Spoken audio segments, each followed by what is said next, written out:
2 points puisque c'est doublé, la France est cassée psychologiquement. Donc les résultats maintenant et les remises de trophées. 6e place, nous avons l'Italie. Alors, l'Italie en 6e place. Et pourtant, ils sont très sympas, les Italiens. Et ils ont un grand sourire. Ils sont emmenés par Flavia et Mauro. C'est Grecia Salentino. L'Italie, qu'il faut bien le dire, collectionne pas mal de dernières places. Ils font un peu concurrence à nos amis grecs. Pour ça, des 5e et des 6e places en cascade. Aujourd'hui, c'est donc la 6e et dernière place. Et ce n'est certainement pas l'équipe de Salentina qui ira en finale. Je pense que c'est l'équipe de Bolzano Sud-Tyrol qui s'annonce comme étant le concurrent italien pour la finale. Alors, qui est 5e maintenant? On va le savoir tout de suite. Vos pronostics, Nelson, pour la 5e place? J'avoue que là, depuis les 2 derniers jeux, ma chère Fabienne, nous sommes un petit peu perdus dans les classements, car nous étions omnibulés par la performance de Brive-la-Gaillarde. C'est Sant'André qui a eu pas mal de hauts et de bas ce soir, qui donc s'octroie la 5e place. Voilà, les Hongrois avaient plutôt mal démarré cette émission, effectivement. Quand on a un choc psychologique comme une tombée dans la piscine parce qu'on est parti trop tôt et qu'on s'est déguisé en singe et qu'on est tout mouillé, on a du mal à remonter la pente, c'est clair. Alors ils sont 5e de Szentendre, c'est une ville ravissante à côté de Budapest. Et voici donc la France avec Brive-la-Gaillarde en 4e position. Oh là là là là là là! Avec là aussi des hauts et des bas, notamment sur cet avant-dernier jeu de misère et de malheur, mais ainsi va la vie. Voilà, le trophée remis par Denis Pétiot. Bien, un commentaire? Oui, un petit peu déçu, mais bon, surtout de très bons souvenirs au niveau du jeu sans frontières. Et puis c'est vrai que c'est une grande expérience pour la ville de Brive. Et puis tous mes coéquipiers ont fait se sont donnés à fond et c'est vraiment un plaisir de les avoir vus se donner comme ça. Et vraiment une petite déception de cet avant-dernier jeu qui nous reste un petit peu à travers la gorge.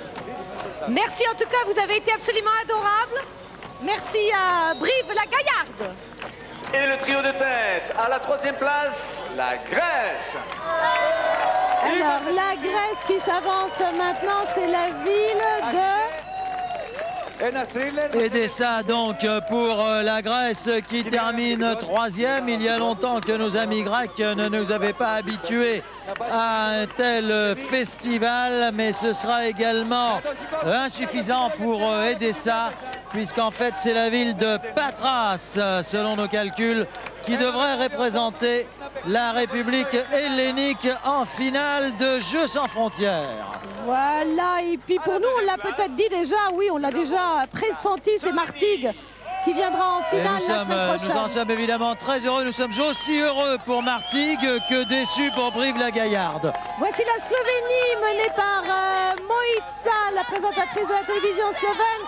C'est Kranjska Gora. D'ailleurs, je reconnais le capitaine que j'ai interviewé tout à l'heure qui est très sympathique, c'est Janeš. Et ils ont l'air très très contents. Ils sont toujours bien placés, les Slovènes. Oh, excellent. Les Slovènes et les Suisses trustent les premières places dans Jeux sans frontières 1999. Et puisque nous parlions de première place, eh bien c'est une fois de plus Fabienne la Suisse avec Lugano qui l'emporte. Lugano! La ville tessinoise au bord du lac du même nom, qui là aussi je pense va faire coup double et très probablement participer à la finale de la semaine prochaine. Vraiment, les Suisses, depuis le début de l'été, sont remarquablement performants. Voilà, alors, tout le monde, évidemment, rituellement, se jette dans la piscine. Nous, c'est promis, ce sera pour la finale. Soyez au poste. C'est plus ou moins promis. C'est plus ou moins promis. Nous verrons, nous verrons, oui. Ils auront notre peau. Ils auront notre peau. Alors Fabienne, il nous reste donc à donner rendez-vous à la semaine prochaine pour la grande finale de Jeux sans frontières. Soir à 20h45-50 dans ces eaux-là, sur France 2 comme d'hab et avec Martigues. Avec Martigues, ils ont dû suivre cette émission avec beaucoup de passion jusqu'au dernier jeu, car c'était très serré entre Brive-la-Gaillarde et Martigues et nous sommes très heureux de retrouver Martigues donc en finale la semaine prochaine avec, espérons-le, des chances de remporter cette finale. Pour l'instant, le meilleur score d'une équipe française est donc la 2e place de Martigues. Mais qui sait la semaine prochaine en finale, ce serait formidable. Alors à bientôt, à lundi prochain pour le plongeon de Nelson dans la piscine. Ciao. Bonsoir à tous.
Toutes les saveurs de l'été sur France 2. Jeux sans frontières avec Papyrus de Benenuts.